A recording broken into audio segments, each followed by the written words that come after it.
सरकारचे वरिष्ठ मंत्रीगण यांच्यामध्ये एक महत्त्वाची बैठक पार पडणार आहे आणि ज्याच्यामध्ये आता हा आरक्षणाचा मुद्दा ज्याच्यावर काही तोडगा निघतो का पाहणं महत्त्वाचं आहे। ही थेट दृश्य आहेत सह्याद्री अतिथीगृह परिसरातनं मंत्री छगन भुजबळ तिकडे दाखल झाले।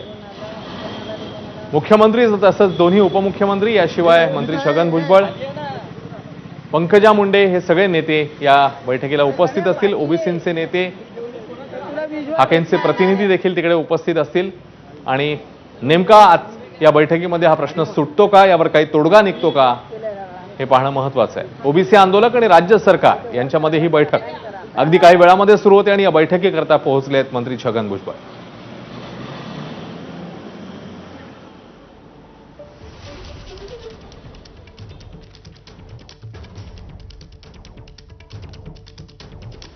मुख्यमंत्र्यांसोबत दोन्ही उपमुख्यमंत्री देखील या बैठकीमध्ये असणार आहेत। याशिवाय मंत्री छगन भुजबळ आहेत, अजित पवार, याशिवाय देवेंद्र फडणवीस हे दोन्ही उपमुख्यमंत्री, मुख्यमंत्री एकनाथ शिंदे, त्यानंतर मंत्री छगन भुजबळ, भाजपच्या नेत्या पंकजा मुंडे, विरोधी पक्षनेते विजय वडेट्टीवार, मंत्री गिरीश महाजन, मंत्री उदय सामंत हे सगळे या बैठकीला उपस्थित असतील। त्याशिवाय अतुल सावे, धनंजय मुंडे हे दोन्ही मंत्री असतील आणि विरोधी पक्षनेते विजय वडेट्टीवार हे देखील बैठकीला उपस्थित असणार आहेत। याशिवाय भाजपच्या नेत्या पंकजा मुंडे तसंच गोपीचंद पडळकर, प्रकाश शेंडगे हेही उपस्थित असतील। या बैठकीकरता आता आपण बघतोय दृश्यांमध्ये भाजप नेत्या पंकजा मुंडेंचं देखील आगमन झालेलं आहे।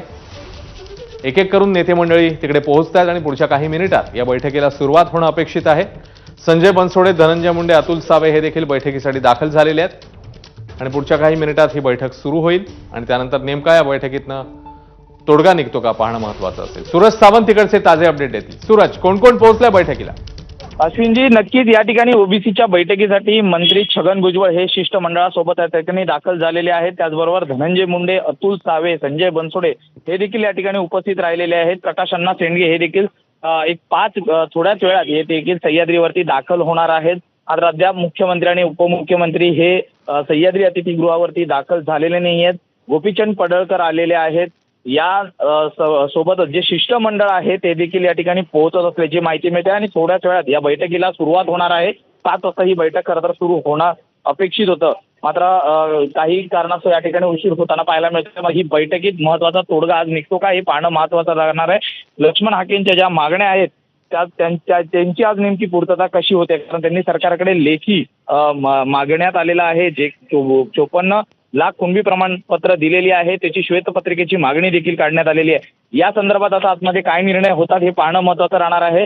त्याचबरोबर ज्या इतर मागण्या आहेत ओबीसी आरक्षणासंदर्भातला, जे ओबीसी आरक्षण टिकावं या अनुषंगाने ज्या मागण्या आहेत त्याची देखील या बैठकीमध्ये चर्चा होणार असल्याची माहिती मिळते। थोड्याच वेळात या बैठकीला सुरुवात होईल। सध्या तरी आपण पाहतोय तर जे ओबीसीचे महत्त्वाचे नेते आहेत ते दाखल झालेले आहेत। काही नेते हे व्हीसीद्वारे या बैठकीत सहभागी होणार असल्याची माहिती मिळते आहे। अश्विनजी, सूरज, जसं तू सांगतोस आता काही मंत्रीगण पोहोचलेत आणि ही ताजी दृश्य देखील आपल्याला दिसत आहेत सह्याद्री अतिथीगृहामधनं। मात्र लक्ष्मण हाकेंचे जे प्रतिनिधी आहेत त्यामध्ये त्या प्रतिनिधी मंडळामध्ये नेमकं कोण कोण आहे, त्यांच्यापैकी कोणी पोहोचलंय का? या संदर्भात अद्याप तरी माहिती ही देण्यात आलेली नाही आहे। मात्र ते लक्ष्मण हाके यांचं शिष्टमंडळ, त्याचबरोबर पुण्यातून आलेलं शिष्टमंडळ हे एकाच वेळी सह्याद्री अतिथीगृहावरती दाखल होणार आहेत। हे देखील या बैठकीमध्ये उपस्थित असणार आहेत आणि लक्ष्मण हाकेंनी ज्या सूचना दिलेल्या आहेत त्या मुख्यमंत्री आणि उपमुख्यमंत्री यांच्यासोबतच इतर मंत्री आहेत त्यांच्यासोबत मांडणार आहेत आणि त्यावरती चर्चा देखील होणार आहे। ज्या पद्धतीने 54 लाख कुणबी प्रमाणपत्र दिलेली आहेत तर त्याची श्वेतपत्रिका काढावी, त्याचबरोबर एवढ्या कालावधीत किती जिल्ह्यातनं नेमकी किती कुणबी प्रमाणपत्र देण्यात आलेली आहेत याची माहिती ही प्रामुख्याने लक्ष्मण हाकेंनी मागितलेली आहे। त्याचबरोबर या जे कुणबी दाखले देण्यात आलेले आहेत त्यामुळे ओबीसीला कसा धक्का लागत नाही याचं स्पष्टीकरण देखील सरकारने द्यावं, या मागण्या घेऊन हे शिष्टमंडळ सह्याद्रीवरती येणार आहे। थोड्याच वेळात या बैठकीत आता नेमकं सरकार दरबारी कसं समजावलं जात आहे ओबीसी संदर्भात, जे ओबीसी आरक्षणाला धक्का लागणार नाही या संदर्भात ते पाहणं महत्त्वाचं राहणार आहे। अश्विनजी, सूरज, आजच्या बैठकीमध्ये सरकारच्या वतीने एखादा प्रस्ताव किंवा एखादा पर्याय समोर ठेवला जाऊ शकतो का, त्याबद्दल काय चर्चा आहे? तुझं सरकारच्या कुठल्या मंत्रीगणांशी, कुठल्या नेत्यांशी बोलणं झालंय या संदर्भात? या ठिकाणी प्रामुख्याने ओबीसी आरक्षणाला धक्का न लावता मराठ्यांना कशा पद्धतीने आरक्षणाला जी देण्यात आलेलं आहे मराठा आरक्षण हे प्रामुख्याने सांगण्यात येणार आहे।